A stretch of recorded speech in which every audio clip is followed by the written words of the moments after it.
parte da história que eu tenho certeza que ninguém, ou não, ninguém é exagerado, mas talvez muita gente não contou para vocês. Que havia ali também, na Península Ibérica, um grande número de judeus. Por isso que eu peguei essa foto aqui, onde você tem árabes e judeus morando na Península Ibérica, na época de Maomé. Pouca gente sabe disso. E muitos judeus moravam lá, não eram poucos, não. Olha aí as várias tribos que havia na Península Ibérica. E quando você vê a palavra Banu ou Banei, significa tribo. Olha que interessante, porque no árabe antigo, Banu ou Banei significa tribo. Em hebraico, Binei significa descendente, filhos de. É o plural de filhos, descendente. Olha como é que o árabe e o hebraico são muito parecidos. Tem muitas palavras em árabe que são muito parecidas com o hebraico. Por exemplo, eu não sei nada de árabe, viu, gente? Meu conhecimento de árabe se resume a uma página. Então tem que ser honesto com vocês. Mas alguma coisa a gente sabe. Noite em hebraico é Laila. Em árabe é Leila. Princesa em hebraico, Sarai. Princesa em árabe, Soraya. Tá vendo como é que é parecido?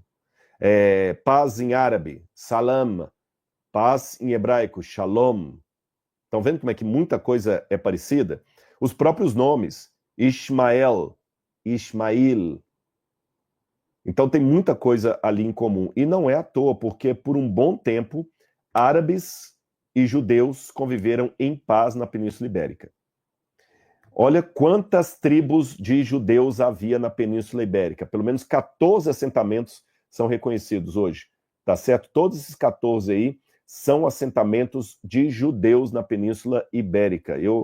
Agora, olha que curioso. Por que os judeus foram para a Península Ibérica? Eles começaram a migrar para a Península Ibérica no 6º século a.C., quando a Babilônia destruiu Jerusalém. Quando os babilônios atacaram Jerusalém, na época que Daniel e seus companheiros foram para a Babilônia, muitas famílias de judeus fugiram de Judá e foram para a região da Península Arábica. E começaram a morar lá. E nunca mais saíram. Depois, quando os romanos destroem Jerusalém no ano 70... Arábica, né? Eu falei errado? O que eu falei? Eu tô vendo nos comentários aqui que eu tava... Tá, o que eu falei, gente? Ibérica. Não, perdão, arábica. Mas olha por que do ato falho. Obrigado pela correção. É que quando a gente chama a região ali da Espanha e Portugal de Península Ibérica, é que ibérica significa arábica, por causa dos árabes. Mas muito obrigado pela correção. Estou falando da Península Arábica, que é a atual Arábia Saudita. E o Iêmen, Arábia Saudita e Iêmen. Os judeus migraram para a Península Arábica. Muitos deles fugiram para ali, vindos da destruição de Jerusalém por Nabucodonosor. E ficaram morando ali, não saíram mais, foram bem recebidos. Quando, no ano 70 de nossa era, os romanos destroem Jerusalém, novamente um grupo de judeus migra para aquela região e vão ocupar esses 14 assentamentos que estão ali, construíram fortaleza, moraram ali, praticavam o Shabat, tudo direitinho, viviam em paz com os árabes. Depois, em 132, quando Adriano persegue os judeus e expulsa muitos judeus da terra de Israel, ainda houve judeus que continuaram morando na terra, não podemos negar isso, tá? Mas uma grande parte foi espalhada para a diáspora. Muitos foram para a Europa e outros foram para onde? Península Ibérica. Quando Maomé começa a propagar o islamismo, você sabe que tem a famosa Hégira, que é quando Maomé... porque assim, a história de Maomé, se eu me recordo alguns detalhes, eu não sou especialista em islamismo, em 610, salvo engano, depois vocês checam na internet, se não me engano, salvo engano, em 610 de nossa era, é quando Maomé recebe a visão do anjo Gabriel. Eu vou botar um mapa aqui, você vai entender o que estava acontecendo. Na época que Maomé nasce no final do 6º século, em 580, 586 antes, depois de Cristo, é a época que Maomé nasce. Maomé era órfão, quem cria Maomé é o tio dele, e depois esse tio o faz casar com uma viúva chamada Hadija. E o Maomé, ele vê que a Península Ibérica estava repleta de politeísmo e idolatria. Você já ouviu falar da Caaba, em Meca, que é o lugar hoje que é um centro de peregrinação para os muçulmanos? Pois é. Os árabes ensinavam que ali estava uma pedra que Ibrahim, o ancestral deles, que é o Abraão, deu para o seu filho Ismael. E essa pedra que Abraão deu para Ismael é uma pedra que Abraão tirou do Jardim do Éden. A história que rolava naquela época é o seguinte, que Abraão tinha guardado consigo uma pedra que tinha sido do Jardim do Éden, antes do Éden ter sido arrebatado para o céu. E Abraão pegou essa pedra e deu para Ismael. É essa pedra que está hoje dentro da Caaba, que todo mundo vai lá e põe a mão. Alguns acreditam que essa pedra, na verdade, é um meteorito que bateu ali e as pessoas viram que foi algo que caiu do céu e colocaram uma explicação, como é que eu diria, mítica sobre a origem daquela pedra, como se ela tivesse vinda do Éden. Só que a Caaba, nessa época de Maomé, não tinha islamismo ainda, gente. Eu estou falando da Península Arábica, de árabes morando ali com judeus. Não existia ainda islamismo, tá bom? E nessa época, os árabes estavam adorando muitos ídolos, mas ídolos que não passavam... Aqui perguntou, Rosane, quem foi Maomé?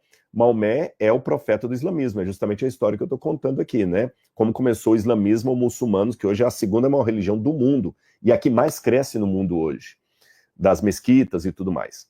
Então, o Maomé ficou revoltado quando ele viu aquele monte de politeísmo e adoração de imagem ali, e ele começou uma revolta dentro de Meca. As pessoas queriam pegar o Maomé, linchar o Maomé, e o Maomé foge de Meca para Medina. É nessa transição de Meca para Medina que Maomé tem uma outra visão. O anjo Gabriel pega a jumenta, a mula que Maomé estava nela, a Burak, e leva essa jumenta até Jerusalém. Essa parte não está no Alcorão, isso está na tradição posterior. Que lá em Jerusalém, ele então vê 3 pessoas. Vou falar o nome em árabe para vocês. Issa, Ibrahim e Musa. Conseguiram decifrar quem são? Issa, Jesus. Ibrahim, Moisés. E Musa, Moisés. Perdão, Ibrahim, Abraão. Issa, Jesus. E Musa, Moisés. Abraão, Moisés e Jesus. E os 3 revelam para ele as orações especiais do Islã. Ele vai até o paraíso, volta e dali ele volta para a peregrinação dele. Quando ele vai para Medina, sabe quem que acolhe Maomé em Medina? Sabe quem ajuda na fuga de Maomé de Meca? Judeus. Os judeus simpatizaram com Maomé porque o Maomé estava se rebelando contra a idolatria e pregando o monoteísmo. E Maomé também simpatizou com os judeus porque eles também eram monoteístas e não aceitavam imagem. Só que a amizade de Maomé com os judeus durou pouco tempo. Por quê? Porque Maomé começou a exigir dos judeus que o reconhecessem como profeta, e os judeus não aceitavam isso. Porque no judaísmo, o último profeta foi Zacarias ou Malaquias. E o próximo profeta só aconteceria quando os judeus voltassem para Jerusalém no fim dos tempos. Então Maomé não podia ser um profeta verdadeiro. Segunda razão por que os judeus não aceitaram Maomé como profeta, porque Maomé reconhecia Jesus de Nazaré como profeta, e os judeus não aceitavam Jesus como profeta. Aí teve uma briga, o Maomé pega e começou, vou mostrar no mapa para vocês aqui, começou a pegar soldados e atacar fortaleza dos judeus. E ele exterminou muitas fortalezas de judeus. Decapitou os homens, praticou uma palavra que eu não posso dizer no YouTube aqui contra as mulheres, mas que vocês podem deduzir qual é. Escravizou as que sobreviveram e obrigou-as a se tornarem muçulmanas à base da espada. E aqui você tem no mapa vários lugares que Maomé destruiu de assentamentos judeus. Na primeira batalha dele, por exemplo, de Banu Qaeza, foi essa batalha que ele acabou com a maior parte dos judeus. Depois, em 628, ele fez uma segunda batalha contra Kabar, que era o maior assentamento judeu da região, e exterminou o judeu. E ele pegou raiva e começou a exterminar os judeus. Por isso que no Alcorão tem algumas passagens que parecem elogiar os judeus, depois começa só a descer o sarrafo dos judeus, até dizendo que os judeus deveriam ser combatidos, que eles são o povo do livro, mas que eles deveriam ser humilhados. Está no Alcorão, eu posso ler para vocês ali. Que os judeus deveriam ser humilhados. E aí, o que é que acontece? Depois da morte de Maomé, o islamismo começa a crescer e dominar todo esse território, incluindo agora sim a Península Ibérica. Em 1453, os muçulmanos, por meio dos turcos, dominaram Constantinopla. Agora, olha o problema.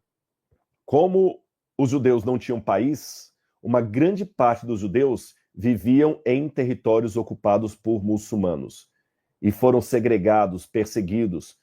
Houve momentos, eu tenho que ser honesto com a história, não foi 100% das vezes que os muçulmanos eram anti-judeus, não. Houve muitos momentos da história em que os judeus viveram em paz em território dos muçulmanos, inclusive no Irã, no Líbano, mas houve outras vezes que foram duramente perseguidos. Assim também como aconteceu em países cristãos. Houve vezes em que os judeus conseguiam viver em paz num país cristão, crescer até ter uma boa condição financeira ali. Depois, houve momentos que foram perseguidos, torturados. Por exemplo, a Inquisição Espanhola de Fernando de Aragão e a rainha Isabel de Aragão, que expulsou os judeus da Espanha, eles foram para Portugal. Portugal abriu as portas, os tratou muito bem, Dom João I, se eu não me engano, mas logo depois a coisa rodou, e os judeus foram de novo expulsos, perseguidos pela Inquisição, foram obrigados a se converter ao catolicismo. Então, olha bem, em países muçulmanos, eles eram obrigados a se converter ao islamismo, senão iam morrer. Em países cristãos, eram obrigados a se converter ao cristianismo, senão iriam morrer. Tá bom? Agora, a última parte da nossa aula. Por que toda essa briga lá no Oriente Médio? Eu preciso mais 10 minutos para terminar essa aula aqui, gente. Por que toda essa briga? E aqui, para mim, essa minha última parte, eu não posso permitir que você, de maneira equivocada, entenda isso aqui numa leitura meramente política. Não é uma questão de saber quem está certo, se é o primeiro-ministro de Israel ou se é o líder supremo do Irã, se é o líder do Hamas ou se é o líder de Israel. Não é esse o objetivo agora. A minha questão é responder à pergunta inicial da live. Haverá paz no Oriente Médio? E por que tanta guerra naquela região do mundo? De todos os lugares do mundo que já houve batalha, o lugar que mais teve guerra foi o Oriente Médio. Eu sei que a Europa foi sede da Primeira e Segunda Guerra Mundial, mas nem a Europa com as cruzadas foram para o Oriente Médio. Nenhum lugar do planeta Terra teve tantas guerras como no Oriente Médio. E dentro do Oriente Médio, nenhum lugar foi palco de tantas batalhas quanto Israel. Pode fazer uma pesquisa na história. O Sudão, a China, a Rússia, os Estados Unidos, as Américas, nenhum território do mundo teve tantas guerras quanto o Oriente Médio. E dentro do Oriente Médio, nenhum território teve tantas guerras, uma atrás da outra, como Israel. E dentro de Israel, nenhuma cidade foi tão destruída e reconstruída como Jerusalém. Foram mais de 18, salvo engano, construções e destruições de Jerusalém. E por que isso? Primeira resposta bíblica. Gênesis capítulo 12, versículo 3. Tem uma promessa de Deus a Abraão. Eu vou ler para vocês aqui. Gênesis capítulo 12, versículo 3. Deus falou o seguinte com Abraão.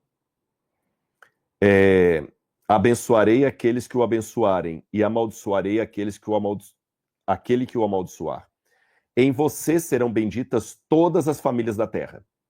No hebraico, esse verbo, em você serão benditas, esse verbo serão benditas, pode ser lido de duas maneiras, passiva ou reflexiva. Você pode traduzir isso em hebraico, em você serão benditas todas as nações da terra, ou em você as nações da terra encontrarão a bênção. Tá certo? Através de você. Agora, veja, quando Deus decretou isso com Abraão, Deus também já mostrou para o diabo a quem ele deveria tentar destruir, porque lá no Éden, Deus falou com a mulher o seguinte: eu colocarei inimizade entre o seu descendente, Eva, e a descendência da serpente. E falou também para a serpente: eu colocarei inimizade entre você e o descendente da mulher.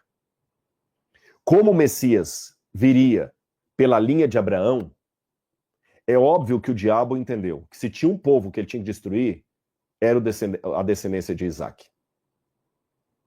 O diabo voltou toda a ira dele contra a descendência de Isaac. Por quê? Porque era dali que viria o Messias. Então ele tinha que destruir essa descendência para impedir que o Messias viesse. Quando você vai para Lucas 2, verso 14, Isaías 9, verso 6 e 7, você vê que o Messias é chamado de príncipe da paz. Ora, por que Jesus deveria ser o príncipe da paz? Porque ele viria realmente num mundo que estaria em guerra por causa do nome dele. Por isso que ele falou que seria objeto de contradição. Então, o diabo tem um ódio mesmo contra aquele lugar ali. O Salmo 122, verso 6, tem uma ordem explícita de Deus. Orem pela paz de Jerusalém. Então, embora eu deixe bem claro que essa live não tem propósito político, mas para aqueles que querem politizar toda a discussão, eu afirmo, é bíblico orar por Jerusalém. Ah, Rodrigo, talvez alguém possa escrever aí, né? Mas temos que orar pelo mundo inteiro. Tudo bem, eu concordo, temos que orar pelo mundo inteiro. Mas Deus deixou bem claro, orem por Jerusalém. Eu tenho que ter compromisso com o mundo inteiro. Mas em primeiro lugar com minha família. Tá certo? Então Deus manda orar pela paz de Jerusalém. Agora olha que interessante. Lembra que eu falei de Isaac e Ismael? Ismael, primeira coisa que eu queria entender. Ismael também é descendente de Abraão. Isaac é descendente de Abraão. E quando Abraão mandou Ismael com Agar embora, Deus falou com Abraão assim, fica tranquilo, você cometeu um erro, mas eu vou abençoar esse menino. Tem uma bênção para Ismael. Então o povo árabe, inimigo de Israel, também tem uma bênção sobre eles. Assim como tem uma bênção sobre os judeus. Aí você vai falar, mas eles rejeitaram o Messias. Parece que a bênção vem mais pela misericórdia de Deus do que pelo merecimento. Deus não está abençoando o que eles merecem. Deus está abençoando como um ato de graça da parte de Deus, e a promessa que ele fez para Abraão, eu abençoarei os seus descendentes. Por isso que os Emirados são tão ricos com petróleo e com um monte de coisa. E os judeus também conseguiram em 77 anos, se não me engano, da criação do moderno Estado de Israel, construir um país que tem um dos maiores números de tecnologia do mundo e está sobrevivendo a toda a opressão árabe ali. Agora, o que o povo faz com a bênção que Deus lhe dá é outra questão. Mas que tem uma bênção de Deus sobre os descendentes de Abraão, tem, porque Deus prometeu, é bíblico. E o curioso é que Deus mostra ismaelitas salvando José do Egito. Os irmãos judeus, os irmãos hebreus de José queriam matá-lo ou escravizá-lo. Os ismaelitas que o tiraram dali e o levaram embora. Mesmo que não por um ato tão nobre dos ismaelitas, descendentes de Ismael. Mas Deus usou ismaelitas para salvar José. Outro detalhe. No final da morte de Abraão, Gênesis 25, verso 9, mostra Abraão e Ismael juntos em paz. Perdão, corrigindo. A Bíblia mostra Ismael e Isaque juntos num acordo de paz, sepultando o pai de ambos. Olha que interessante. A Bíblia mostra Ismael e Isaque juntos ali, sepultando o pai deles. Jacó e Esaú também, que eram inimigos, os edomitas. Gênesis 33, verso 4, mostra os dois se reconciliando. Então dá para ter uma paz entre árabes e judeus. É bíblico. Os ancestrais deles fizeram as pazes lá atrás. Por que hoje precisam brigar? Dá para fazer uma paz. Tem uma profecia também muito linda de Isaías, capítulo 19, que eu quero ler para vocês.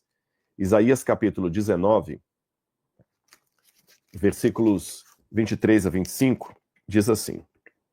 Eu vou ler. Olha que linda essa profecia. Naquele dia, haverá uma estrada do Egito até a Assíria. Todo o Oriente Médio, você já conhece o mapa agora. Os assírios irão ao Egito e os egípcios irão à Assíria. E os egípcios adorarão com os assírios. Naquele dia, Israel será o terceiro com os egípcios e os assírios. Uma bênção no meio da terra. O Senhor dos Exércitos os abençoará, dizendo: bendito seja o Egito, meu povo. Olha que interessante isso aqui. Bendito seja a Assíria, obra das minhas mãos. Bendito seja Israel, a minha herança. Ponto final. Olha o povo de Deus nos últimos tempos. O povo de Deus nos últimos tempos, por isso que Apocalipse, quando fala do povo de Deus, fala de todas as nações, tribos, línguas e povo. Olha a promessa para os últimos tempos. O Egito está aqui, você lembra do mapa que eu mostrei. A Assíria está aqui. No meio dos dois está Israel. O Egito vai até a Assíria para adorar, a Assíria vai até Israel para adorar, e o terceiro será Israel. E eu falarei, bendito seja o Egito, meu povo. O Egito não está indo para adorar ídolos, senão Deus não ia falar bendito seja o meu povo. É uma adoração ao Deus verdadeiro. Essa profecia, para mim, é uma profecia que Deus vai cumprir. Como? Eu vou explicar como daqui a pouco para vocês. Olha também essa outra profecia aqui, de Isaías capítulo 2, versículos 2 a 4. Isaías também, no capítulo 2, versículos 2 a 4. Olha que linda essa outra profecia também de Isaías. Isaías 2, 2 a 4. Nos últimos dias, o monte do templo do Senhor será estabelecido no alto dos montes e se elevará sobre as colinas. Para ele afluirão todas as nações. Muitos povos virão e dirão, venham, subamos ao monte do Senhor e ao templo do Deus de Jacó, para que nos ensine os seus caminhos e andemos nas suas veredas, porque de Sião sairá a lei e a palavra do Senhor de Jerusalém. Ele julgará entre as nações e corrigirá muitos povos. Estes transformarão as suas espadas em lâminas de arado e as suas lanças em foices para plantar e colher. Nação não se levantará a espada contra nação, nem aprenderão mais a guerra. Eu estou esperando o cumprimento dessa profecia. Agora, quando essa profecia vai cumprir, Rodrigo? Aí que é o interessante. Porque Zacarias, capítulo 8, também fala das nações vindo a Deus. Porém, Lucas, capítulo 21, versículo 24, diz o seguinte. Aqui que tem o problema. Lucas, capítulo 21, versículo 24. Cairão ao fio da espada e serão levados cativos para todas as nações. E até que o tempo dos gentios se completem, Jerusalém será pisada por eles. Essa é uma passagem de difícil interpretação, mas eu vou explicar para vocês o que eu entendo. O que seria o templo dos gentios? O tempo de oportunidade que Deus dá para todos os não-judeus se converterem. Ainda estamos no tempo dos gentios. Quando vai terminar esse tempo dos gentios? Quando o fechamento da porta da graça acontecer, vir do tempo de angústia e Cristo voltar nas nuvens com poder e grande glória. Tanto é que logo a seguir, depois que fala o tempo dos gentios se completarem, está descrito justamente a segunda vinda de Cristo, que está aqui, olha. Haverá pessoas que desmaiarão de terror, tempo dos gentios, e então virão o Filho do Homem vindo nas nuvens. Quando você vê as pessoas desmaiando de terror na expectativa das coisas que vão sobrevir ao mundo, que até o poder do céu vai ser abalado, e então verão o Filho do Homem, não diz aqui que as pessoas vão a Jerusalém se converter. Então, quando vai se cumprir essa profecia de Isaías, que é repetida por Malaquias, que é repetida por Zacarias, em que todos virão ao templo de Jerusalém? Vai se cumprir quando a nova Jerusalém descer do céu. Até lá, Jerusalém vai ser pisada pelas nações. Então, meus irmãos, eu oro pela paz de Jerusalém. Eu sei que, biblicamente, seria possível essa profecia se cumprir hoje, se os descendentes de Jacó e Esaú, se os descendentes de Ismael e Isaac se unissem como Ismael e Isaac fizeram as pazes durante o funeral de Abraão. Se os povos se unissem como Jacó e Esaú fizeram as pazes, que Esaú agarrou Jacó e começou a chorar de emoção. Essa promessa que Deus deu através de Malaquias, Zacarias e Isaías é uma promessa condicional. Ela poderia se cumprir hoje se os povos deitassem os mísseis, as armas e se abraçassem. Mas, infelizmente, Jesus, que do alto do Monte das Oliveiras chorou sobre Jerusalém, falando assim, Jerusalém, Jerusalém, que matas os profetas e apedreja aqueles que te são enviados. Quantas vezes eu quis te reunir como a galinha reúne seus pintinhos e você não aceitou. Olha o tempo da sua visitação, Jerusalém, essa expressão idiomática, o tempo da visitação de Jerusalém é o tempo do seu juízo. Jesus chorou sobre Jerusalém. E, por favor, não venham com linguagem antissemita falando que Jerusalém está sofrendo porque rejeitou o Messias, é castigo de Deus. Não, Jesus não estava bem feito, Jesus estava sofrendo porque Jesus ama aquela cidade, o povo que está nela e os descendentes de Abraão. E nós somos todos descendentes de Abraão pela fé. Eu tenho ancestralidade judaica, bem de longe lá, mas tenho, por causa do Pereira.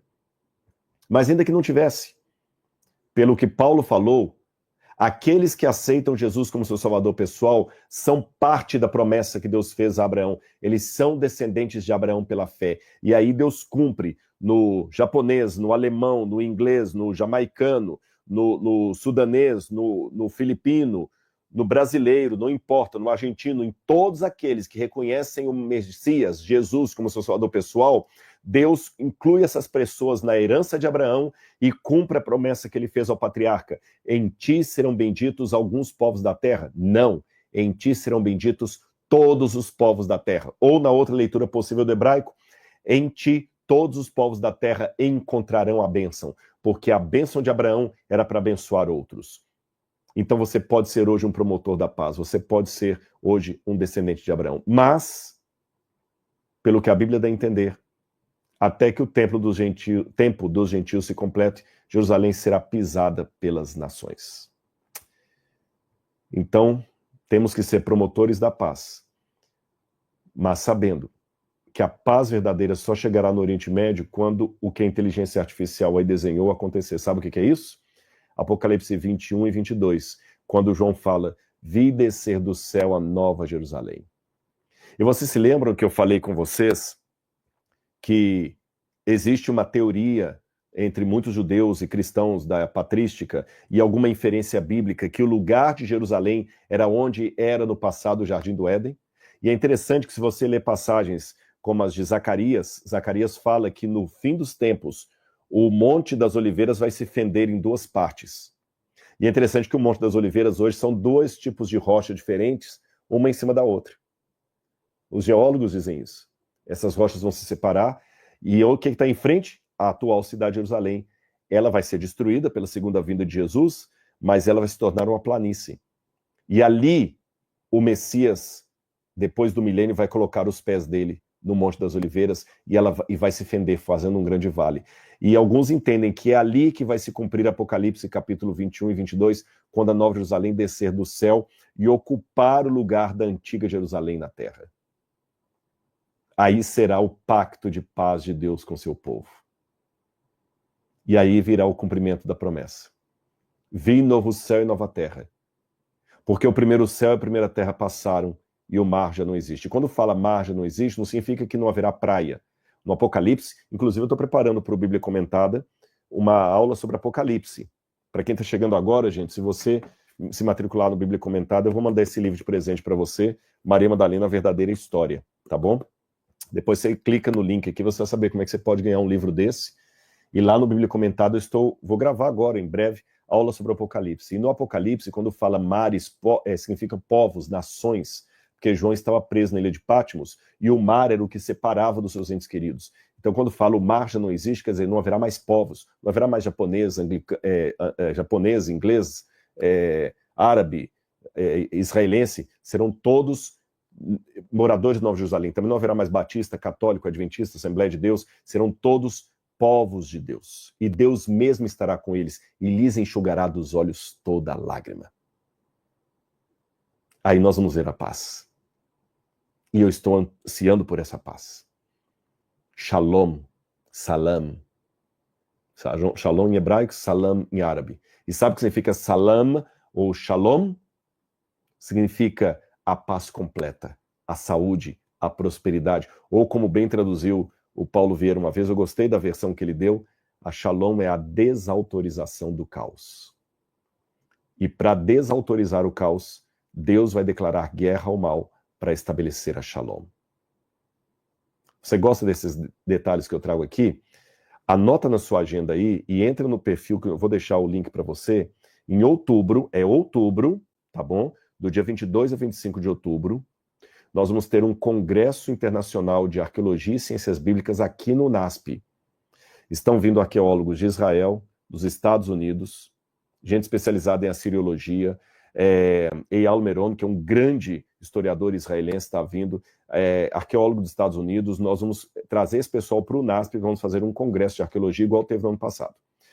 O pessoal vai lá vai deixar no chat, a Laura vai deixar o link, como é que você pode se inscrever para o nosso segundo congresso internacional de Arqueologia e Ciências Bíblicas do NASP, de 22 a 25 de outubro. Eu serei um dos palestrantes. E você vai poder conhecer o NASP, o MAB, eu vou poder dar um abraço em você. Os que são alunos do Bíblia Comentada, que ajudaram a construir o museu, não vieram. Então venham ao nosso congresso. Se inscreva também para ser meu aluno do Bíblia Comentada. E eu espero que você tenha gostado. Se você gosta das aulas que eu dou aqui toda segunda-feira, gente, 1h40 de aula, eu estou segurando 3.000 pessoas, eu acho que o assunto é interessante, senão vocês não ficariam 1h30 comigo, não é? Se você gosta das aulas que eu dou toda segunda-feira, imagine o que espera por você na Bíblia Comentada, porque aqui é só uma amostra grátis do que está lá. Aqui é só uma amostra grátis do que você vai ter no congresso. Então, tá bom? E além de receber conhecimento de ponta na Bíblia Comentada, você está ajudando na manutenção do MAB, nas pesquisas arqueológicas e nos projetos sociais que nós temos. Que Deus abençoe sua vida. Muito obrigado. Semana que vem a gente está de volta para outro bate-papo aqui. Um abraço e até lá.